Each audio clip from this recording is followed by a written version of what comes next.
Meron ba kayong lumang tinapay? Gagawin natin siyang merienda. Sa kawali, maglagay ng 1 cup of evaporated milk. Maglagay ng isang sachet ng powdered milk. Maglagay ng 1/2 cup of sugar. Halo-haloin mabuti.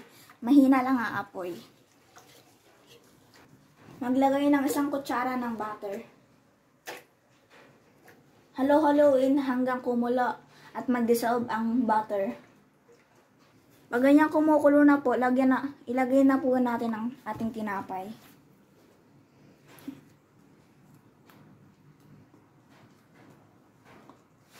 Halo-haloin na natin hanggang sa mawala yung liquid.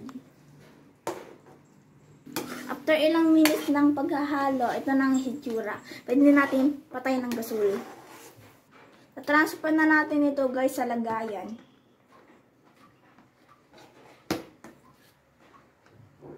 Dito ko na lang i-transfer guys.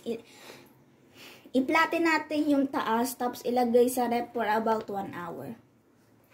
Habang nilagay ko sa rep, magkukudkud muna ako ng cheese para sa aking toppings. Lalagyan natin ng toppings na cheese. Tikman na natin guys kung anong lasa niya.